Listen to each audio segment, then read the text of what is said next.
This episode of Audiology Marketing Now is sponsored by Hear PPC, the pay-per-click advertising program designed specifically for the hearing industry that lets small, local hearing practices use big business pay-per-click strategies to grow their practices. Check it out at hearppc.com. Coming up on today's episode, what makes a marketing tool effective? An interview about patient newsletters, and a free image editor so simple to use, you won't need to ask your kids for help. I'm Matt Perry, and this is the show that helps audiologists get what they really want: more happy patients and more profits.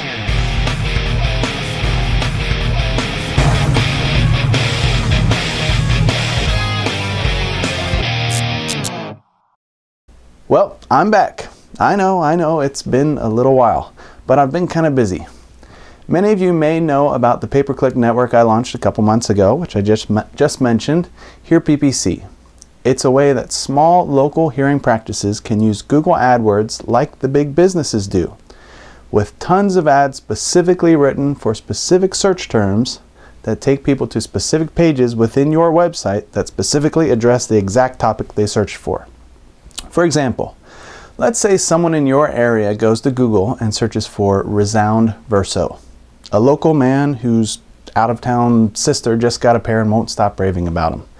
Well, with AdWords, pay-per-click, you can pretty much guarantee that your listing shows up at the top of the search results for that term if someone in your area searches for it. That's really powerful. But instead of doing what most local businesses do, instead of having a generic ad about your practice pop up, something like hometown hearing aids and testing by local audiologists, with Hear PPC, you can have an ad that says something like, try out Resound Verso, experience Verso for yourself, call us for a free consultation, something like that, along with your web address and local address. And when they click on the ad, they don't go to your website's homepage and then see nothing about Resound Verso and then click the back button. They land on a page within your website all about Resound Verso, with a photo and description describing how you're their local Resound dispenser and how they can call you to schedule a consultation. And if they search for Phonak Audio, they'd have a similar experience. But you don't actually have to create a web page within your site dedicated to every model of hearing aid out there. Hear PPC magically creates these pages within your website when someone clicks on the ad. The stats we've been collecting with our first batch of founding members have been pretty impressive, and we've been working like mad to tweak the program and add features to make it even more valuable. You can learn more at hearppc.com. Now, depending on when you're watching this, we may not be currently accepting new members, but if you're interested, you can get on the notification list and we'll shoot you an email the next time we open up registration. Now, on with the show.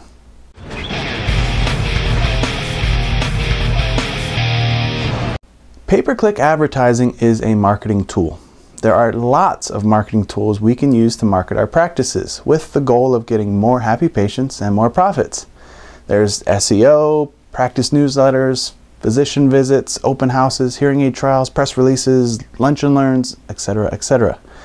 As I talk about these various tools on the show and with people in conversation, one of the questions I get asked a lot is, does it work? Does pay-per-click marketing make the phone ring? Do physician visits generate physician referrals? Well, I love how Brian Tracy answers these questions. He asks people, what's the best-selling piece of exercise equipment in the US? Now, exercise equipment is a huge industry, over $4 billion in sales annually, with over a quarter of it being treadmills. Almost 3/4 of the US population is overweight, and a lot of these people, in an effort to lose weight, purchase a treadmill. And it's obvious why. The treadmill is a tool that helps people lose weight. Now, is there any question that treadmills work? No, they work. This is a fact. It's undisputed. Millions and millions of people have used the treadmill to successfully lose weight. It's not a secret, and it's not a complicated formula that people have to figure out before getting results. But we all know that owning a treadmill, simply having the tool at our disposal, is not enough. The results you get depend on a number of factors. Most importantly, how frequently you use it and for how long. Now, it's the same thing with a lot of these marketing tools. During my 4th year externship, I was privileged to work at a successful private practice. Most of the new patients I saw in this practice came from physician referrals. This practice had a plan in place to build relationships with local medical practices in an effort to generate physician referrals. We consistently implemented the plan, and over time we consistently received physician referrals, which was great. But of course, like any successful private practice, they didn't rely solely on physician referrals. Occasionally, this practice would schedule hearing aid demonstration events and use direct mail to invite consumers to the office. These events brought in new patients and were profitable to the business. But the way we prepared for these events was a pain in the tuchus. Special stationery was ordered by a supplier, the mailing list was purchased from a broker, and the invitations were printed on the stationery by a local printer. Then the practice staff applied the mailing labels, stuck on the stamps, and stuffed the envelopes, which of course nobody really enjoyed doing. On the morning of each event, a staff member would bring in helium balloons along with coffee and bagels for the guests. And during the event, because of the way the offer was structured, the clinicians would sometimes find themselves explaining details about the offer in a way that were a little awkward and uncomfortable. But these events worked.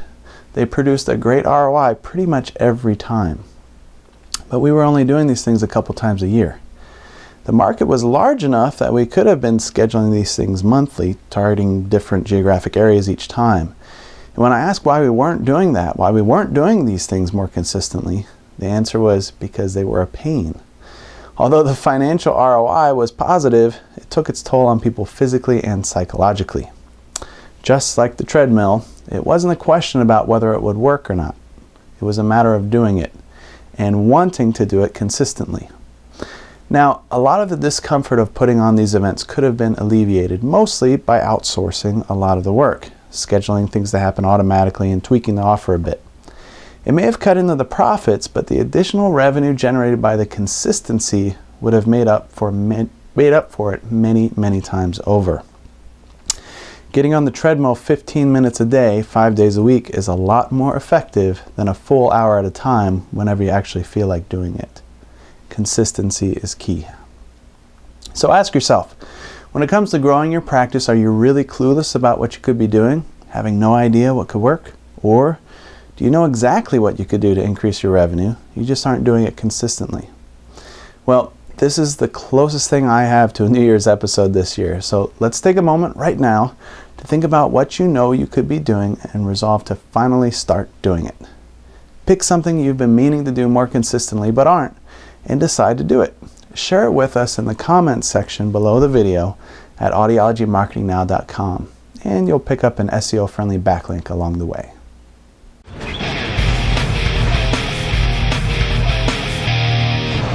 One thing I've been meaning to do for a long time is to start doing interviews with experts on the show. I kept putting it off. Interviewing's new to me, I'm not confident in my abilities, I didn't know how to ask people, what questions to ask. I could go on and on. Well, that all ends today. You're about to witness my first expert interview. I sat down with healthcare writer Tina Grove to discuss a practice building tool that a lot of people intend to start using, but somehow they never quite get around to it, the patient newsletter. Okay, my guest today is Tina from AudiologyMarketing101.com. Welcome to the show, Tina. Thank you very much, Matt. Now, Tina's expertise is patient newsletters. Why is it that you feel that every audiology practice should have a patient newsletter? It's just a much more personal way to keep in touch with past patients and even reach out to new patients. It's just, you can put your personal stamp on it, and people just really get impressed when they see the written word, and if your name is attached to it as the author, that really adds a lot of credibility. Right, I know that my practice has had quite a bit of success with patient newsletters. They appreciate receiving that extra information. Exactly. It keeps them at the front of their mind, keeps us at the front of their mind. And it's amazing how we send out a newsletter and, people just show up. They walk in and they say, hey, I've been thinking about coming back to talk about the newer hearing aids or something like that. And it was prompted by the newsletter. Yes. So when you advocate sending out newsletters, what kind of format are you talking about? Are you talking about electronic? You're talking about mailing out in a newspaper format? Actually, yes, What but are I you would, talking about? as much as possible, depending on the practice, I would utilize both. A good newsletter could be used in multiple ways. You can email it to your list, you can print it out and send it in the mail, maybe to a subsection of your overall list, some of the more responsive past clients. You can take the articles out and use them any way you want. You can print it out, put it in your waiting room. There's just multiple ways you can use a newsletter. So yeah, I would get creative and use it as many ways as you can, and then just kind of keep track of which methods work the best, and then focus more on those. Okay. And I know that you've worked with a lot of clients in, what is it, chiropractic? Yes, I started actually in chiropractic. I have a newsletter in there as well. Okay, good. And how often do you suggest that audiology practice send out a newsletter? I would say minimum of once a month. For example, or you could send out like just one article like every week. I don't know, for most people, the feedback I get is that sending out a newsletter with more than one article, once a week can be a little overwhelming. But one article a week, or the whole newsletter with 5 articles in it once a month, something like that. Again, it's one of those things you're going to have to kind of keep an eye on and track and see, which way you think works best and which way you get the most response from. And I assume when you say weekly, you're not talking about mailing it out weekly, right? No, I mean an email once a week with maybe just one article in it or something like that. Okay. Now, that would get a little pricey. Yeah. I find that, it's important to stay in contact with our patients. In fact, you have that email constant contact. It's called that for a reason, because we want to stay in constant contact with our patients. But at the same time, we don't want to just become a nuisance. Yeah, exactly. A nuisance or unimportant where they just ignore us. So I think you do have to strike that balance. Yeah. Yeah. All right. So let's say I'm an audiologist, and I finally, after years and years and years of saying I'm going to do a newsletter, I finally sit down, I'm looking at my blank Microsoft Word, and I want to write some articles. Where do I get the ideas or the topics that I can write about? Well, I think first you have to remember that you're writing for your patients. So try to put yourself in their shoes. Try to think of what things are happening now in the industry or in the marketplace or whatever that might affect your patients, that they might genuinely be interested in. And then focus on that. That I think is the biggest thing. Also, you don't want to come off sounding too salesy. So make sure your message is more about information that they will appreciate rather than, the latest information on the newest hearing aid or something. Not that that's a bad thing, but you do have to temper that with just the information that they're going to want. And you want to make very sure that it doesn't sound like just a big advertisement. Yeah. So basically just put yourself in your patient's shoes and think what kind of information that might benefit them and their loved ones. Yeah, I can't help but think that we have it a little easier at this day and age. With Google and Google News and Google Alerts even, we can just go on, type hearing aids and see what pops up and then write about it. In fact, with Google Alerts, we don't even need to go online. We can just set it so that when something in our industry pops up in the news feed, we get an email about it. Exactly.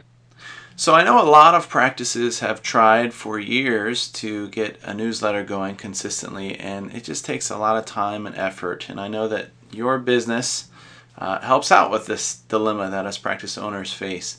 Tell us what you do. I provide a monthly newsletter for hearing health professionals. It does cover all kinds of topics related to hearing health and every now and then I'll throw in just a general health and wellness article as well, if I think it's something that a lot of people would find interest in.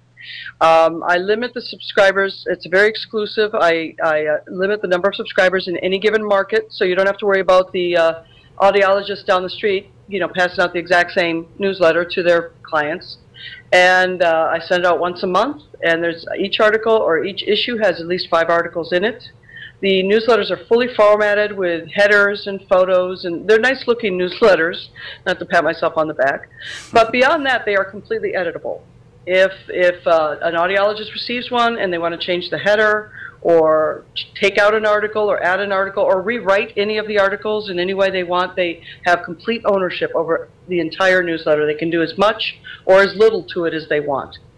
Great. Yeah, so you're essentially a ghostwriter for audiology practices, and exactly, yeah. And then you put it in a nice format so that if we want to, we could just kind of send it out as is. But Absolutely. I would encourage the viewers of this show to edit, at least to a certain extent, to make it their own.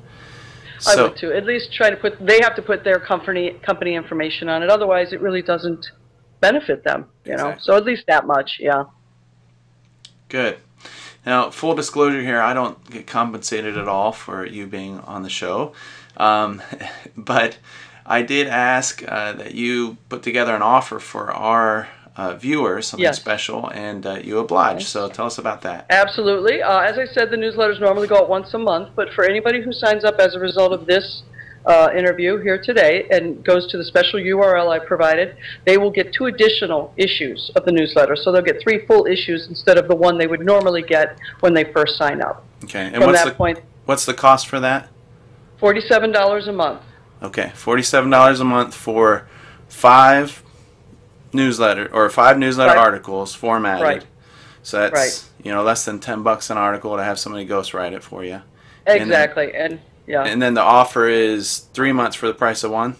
Basically, yeah. You get all of them at the same time when you sign up. You get the first issue as you normally would, but then you get 2 additional issues as well right when you sign up. Okay, great. And there are no long-term contracts or anything like that. They can, you know, stop this whenever they want.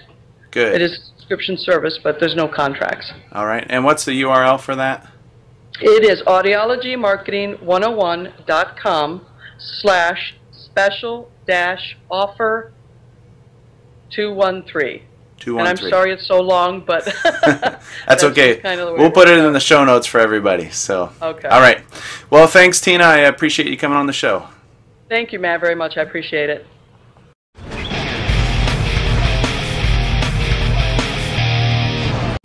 In today's Tools of the Trade segment, I wanted to show you a tool that could help you in your patient newsletter efforts.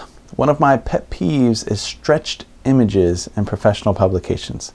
I'm sure you've seen them. There's a certain amount of space allocated for an image, maybe a wide rectangle, but the image supplied to go there is square. Well, no problem. Everyone knows you can easily stretch a square and turn it into a rectangle. Problem solved. I hate seeing this. It's not professional. When I see this in brochures, newsletters, business cards, ads, it tells me the business doesn't care, doesn't notice, or doesn't think that we'll notice. I'm sure it's not the message the business is trying to send. And it's so easy to avoid. If an image doesn't fit, you either shrink it down, blow it up, or crop it. That's it. No stretching. There's a bunch of software out there that'll let you do something simple like this. Photoshop is the most popular one, but Photoshop is really expensive and it has a pretty steep learning curve. For quick, easy edit jobs, I use Pixlr.com. That's Pixlr.com. It's free and super easy to use. Let's take a look at how to crop a photo. Let's say an ad agency or printing company is asking you for a headshot, but they want it to be square. Now, most of these guys should be able to edit an image to make it the right shape, but obviously not all of them are doing it. So here's what you can do. Go to Pixlr.com, choose the Express option. Click Browse to open your headshot file, and once it's open, click Adjustment and select the Crop tool. Since we're going for a square here, you'll want to select the 1:1 ratio at the bottom of the screen. Then move the box around to where it looks nice, resize it if you want to, and then click Apply. Make sure it's what you want, and then click the Save button in the upper left corner. Name it what you want, select the quality, make sure you keep it high for print jobs, and then click Save, and it's downloaded to your computer, ready to email to the printer. And there are a bunch of other Photoshop-like features included in Pixlr as well, and I encourage you to check them out at Pixlr.com. That's it for this episode. Thanks for sticking with me through that long hiatus. I promise you the frequency of episodes will go up from now on.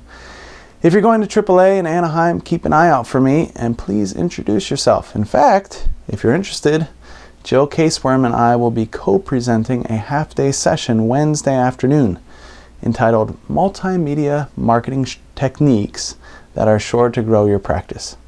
It's a half-day learning lab, so you have to register for it in advance, and there's a small fee, but I promise we'll make it worth your while. So check that out. check out Tina's newsletter offer, and don't forget to leave a comment below the video. I've got a special episode planned for next month, pre-AAA, something about learning marketing lessons from a mouse. So be sure to tune in next time to learn more modern marketing strategies designed to get you what you really want: more happy patients and more profits.